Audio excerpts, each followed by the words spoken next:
আপনারা পুরো প্রেক্ষাপট ইতিমধ্যেই জানেন যে আজকে সাভারে আমাদের পূর্ব নির্ধারিত পদযাত্রায় ন্যাক্কারজনকভাবে বোমা হামলা হয়েছে পরিকল্পিতভাবে, এবং আমরা মনে করি হত্যার উদ্দেশ্যেই এই ধরনের হামলাগুলো হয়েছে। এবং আমরা থানায় এসেছি, থানার দায়িত্ব ছিল, এখানকার পুলিশ কমিশনের দায়িত্ব ছিল এখানকার একটা রাজনৈতিক কর্মসূচিকে সম্পূর্ণভাবে নিরাপত্তা দেওয়া। আমরা মনে করি তারা সেটা নিরাপত্তা দিতে ব্যর্থ হয়েছে। তারা বলছে তারা তাদের জায়গা থেকে চেষ্টা করেছেন এবং সেটার জন্য তারা দুঃখ প্রকাশ করেছেন আজকের এই ঘটনার জন্য, এবং আমরা এটাকে মামলা দায়ের করছি। এবং তারা বলছেন, আমাদেরকে কথা দিয়েছেন যে দ্রুত সময়ের মধ্যে তারা যারা আসামি এটা গ্রেফতার করবেন এবং তদন্ত করে আমাদের ঘটনা উদ্ঘাটন করবেন। কিন্তু আমাদের কাছে যেটা স্পষ্ট, এটা শুধুমাত্র আইন শৃঙ্খলা জনিত বিষয় না, এটার পিছনে উদ্দেশ্য হলো রাজনৈতিক উদ্দেশ্যেই, রাজনৈতিক পরিকল্পনায় এই হামলা হয়েছে। আপনি দেখেন যে স্বরাষ্ট্রমন্ত্রী উনি বড় বড় কথা বলছেন, আওয়ামী লীগের দাফন হয়ে গেছে, এই হয়ে গেছে, সেই হয়ে গেছে, কিন্তু এই যে নিষিদ্ধ ঘোষিত ছাত্রলীগ, আওয়ামী লীগ তারা বিভিন্ন জায়গায় মিছিল করছে, সেটা তারা থামাতে পারছে না। তো এটা স্পষ্টভাবে একদিকে মুখে কথা বলা হচ্ছে বড় বড়, কিন্তু প্রশাসনিকভাবে তাদেরকে আশকারা দেওয়া হচ্ছে। সারা দেশের বিভিন্ন জায়গায় ফ্যাসিস্টদেরকে পুনর্বাসনের সাথে সরাসরি বিএনপি জড়িত।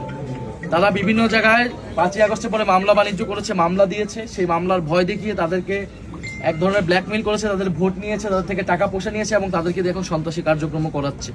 বলে এখানকার যে স্থানীয় এমপি, আমরা মনে করি এটা তারও দায়, এবং তার এখানে সংশ্লিষ্টতা আছে কিনা এটাও খতিয়ে দেখতে হবে।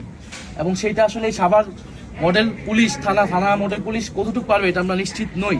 আমরা জনগণের কাছে এটা বলে গেলাম, আমরা আমাদের আনুষ্ঠানিক যে কার্যক্রম, আইনি কার্যক্রম, আমরা সেটা এখানে করলাম, কিন্তু আমাদের রাজনৈতিক প্রতিরোধ এটার বিরুদ্ধে থাকবে।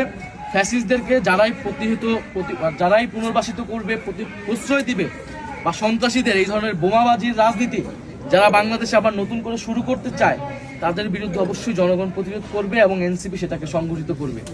এই সাভারে আপনারা জানেন প্রচুর ছেলে মেয়ে আহত হয়েছিল জুলাই গণঅভ্যুত্থান। আজকে একজন শহীদের বাবা কিন্তু আহত হয়েছেন আমাদের এখানে কর্মসূচিতে এসে। ফলে এটা স্পষ্টই স্বরাষ্ট্রমন্ত্রী, প্রধানমন্ত্রী তাদের আইন শৃঙ্খলা নিরাপত্তাজনিত ব্যর্থতা, তারা আওয়ামী লীগের প্রশ্ন ডিল করতে পারে নাই, জনগণকে কোনো নিরাপত্তা দিতে পারে নাই, এবং যদি নিরাপত্তা দিতে না পারে তাহলে তাদের ক্ষমতায় বা গদিতে বসে থাকার অধিকারও তারা খুব শীঘ্রই হারাবে বলে আমরা মনে করি। ঠিক। ফলে আমরা দ্রুত সময়ের মধ্যে এটার বিচার চাই। কারাই হামলা সাথে জড়িত ছিল, সে যেই হোক না কেন, এটার সঠিক তথ্য সামনে আসতে হবে এবং তার বিচার নিশ্চিত করতে হবে। আর যদি এটার বিচার নিশ্চিত না হয়, ওসমান হাদি হত্যা হয়েছে, বিভিন্ন জায়গায় জুলাই যোদ্ধাদের উপর আক্রমণ হচ্ছে, শুধু জুলাই যোদ্ধা না, যে কোনো নাগরিকের উপরেই কিন্তু হামলা হতে পারে, ধর্ষণ হচ্ছে। মানুষের নিরাপত্তা যদি নিশ্চিত না হয়, মানুষের সরকার অলরেডি জনগণের আস্থা কিন্তু অর্জন করতে ব্যর্থ হয়েছে গণভোটের রায় তারা বাস্তবায়ন না করার মধ্য দিয়ে। সংস্কার বাস্তবায়ন করলে আজকে পুলিশ কিন্তু নিরপেক্ষভাবে কাজ করতে পারতো, পুলিশ কমিশন হতো, তখন কিন্তু এখানে স্থানীয় এমপির প্রভাবের বাইরে যায়, রাজনৈতিক প্রভাবের বাইরে গিয়ে পুলিশ জনগণের বা যে কোনো রাজনৈতিক পক্ষের এখানে নিরাপত্তা নিশ্চিত করতে পারতো। ফলে এই সরকার সংস্কার না করে, গণভোট বাস্তবায়ন না করে, তারা আসলে সকল ক্ষমতা কুক্ষিগত করছে, পুলিশকে আবার দলীয়করণ করছে এবং এই ধরনের সন্ত্রাসী কার্যক্রম করে বিরোধী মতকে দমন করার জন্য তারা মাঠে সন্ত্রাসীদেরকে ছেড়ে দিয়েছে। তবে সরকার এই পরিকল্পনা যদি থেকে থাকে, তারা এটাতে সফল হবে না ইনশাল্লাহ। আমরা মনে করি জুলাই মাস চলতেছে, আমরা জুলাই মাসে 5টা দাবি নিয়ে নেমেছি। গণভোটের রায় বাস্তবায়ন করা, আমরা বলেছি সীমান্ত হত্যা প্রতিরোধ করব, সীমান্ত সুরক্ষা করব, কুশিন প্রতিরোধ করব, কর্মসংস্থান সৃষ্টি, বিদ্যুতের যে বিভ্রাট, বিদ্যুৎ সংকট নিরসন এবং কর্মসংস্থান সৃষ্টি, দ্রব্যমূল্য নিয়ন্ত্রণ। আজকে আপনারা জানেন যে বিদ্যুৎ নিয়েই কিন্তু আজকে এই যে বিদ্যুৎ বন্ধ করে খুবই পরিকল্পিতভাবে এই হামলাটা করেছে।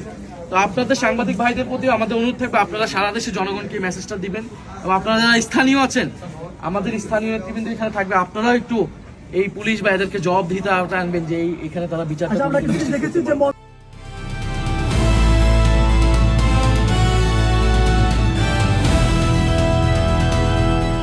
দিনাজপুর টিভি, মানুষের জীবনের কথা বলে।